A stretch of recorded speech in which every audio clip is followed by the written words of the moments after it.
To help public officials better understand why the department needs certain things in its budget, the fire department and union teamed up to put on Fire Ops 101. Tonight, News Channel 15's Alyssa Ivinson shows us what it takes to be a firefighter. This is the third time for Fire Ops with the Fort Wayne Fire Department. I went through the very first one 7 years ago, but this time the events were much different and more difficult, and we really got to experience how hard it can be to be a firefighter. It was intense. I got a whole new respect for these guys. We want you to experience it, and we want you to have a knowledge of it. Fire Ops 101, an intense day, putting members of the media, elected officials, and community leaders through a day in the life of a firefighter. We were at the Union Hall when the call came in. Just like firefighters do every day, we geared up and rushed to the scene. Our destination, the department's training facility. 18 of us rotated through 6 different events.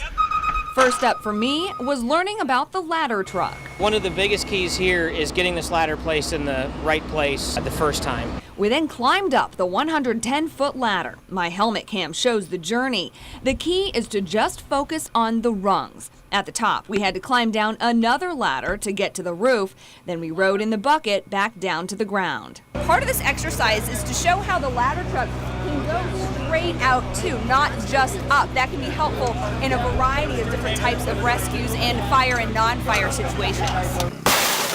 Last year, the Fort Wayne Fire Department made nearly 30,000 runs. Around 30% were for rescue or medical calls. This is a daily routine for us.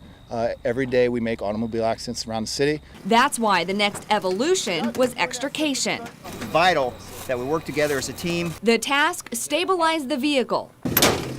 Use very heavy, very powerful tools to pry off the door. Primary focus is always patient. Always patient. And rescue the driver. I want to give people the feeling of what it felt like to actually take a patient out of a vehicle, put them on a long spine board. We're responsible for moving medical equipment along with that. There's a lot more involved than just firefighting. You know, we do so many other aspects in the community. Whether it's a crash or a fire, firefighters wear protective gear. It's heavy and cumbersome and can take some getting used to, which brings us to the confidence course. It is uncomfortable, it is hard work, it is hard to move through tight spaces with this big bulky gear on. The goal, just keep getting through each obstacle. I don't think I want to go in that. The tunnel made me pause, but with encouragement I pushed on, struggling past down wires, wiggling through tiny holes. This simulates attic space. If you're going to be making decisions for those organizations, you should know what those organizations are asked to do. I've done a lot of training with the fire department over the years. This is the first time for the confidence course, and it was so much harder than I ever anticipated. It really shows how hard it is to be a firefighter. It's not a joke.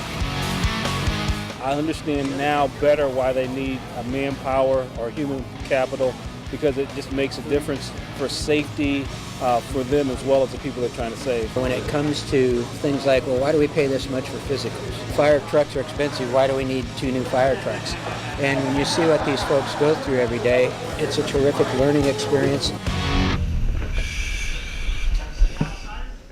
And tomorrow, Alyssa continues her fire ops experience as she goes into a simulated structure fire and rescues a victim. Plus, see firsthand why smoke detectors are so important as we take our cameras into the flashover chamber. Don't miss part 2 tomorrow at 6. Being a firefighter is a tough job, and they need a lot of specialized gear and equipment to keep themselves and the public safe. To help the community understand just what they go through, the Fort Wayne Fire Department and the Fort Wayne Professional Firefighters Union put on Fire Ops 101. News Channel 15's Alyssa Ivinson went through the day in the life of a firefighter with several elected officials and community leaders. Yesterday, she took us to the top of the ladder truck and rescued a patient trapped after a car crash. Tonight, we see how Fire Ops brings the heat as she goes into the flames.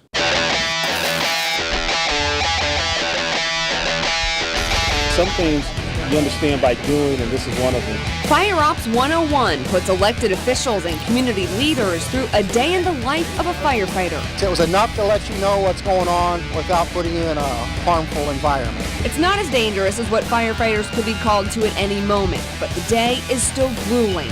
18 of us rotated through 6 different firefighting experiences.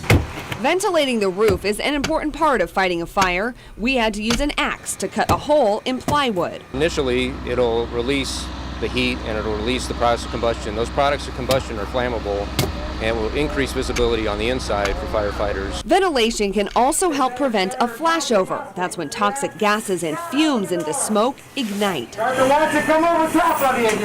flashover chamber allows firefighters and us to see a flashover happen right above our heads and feel the heat.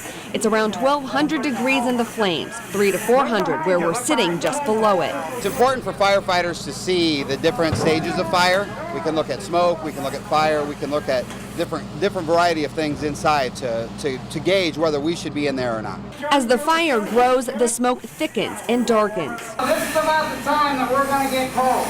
The average response from the time of the 911 call is 8.5 minutes. So this is what the fire looks like when firefighters arrive. We open the door to come in, and this is what we'll meet you. And remember, firefighters go in on the same level as the fire. We're observing everything one level down.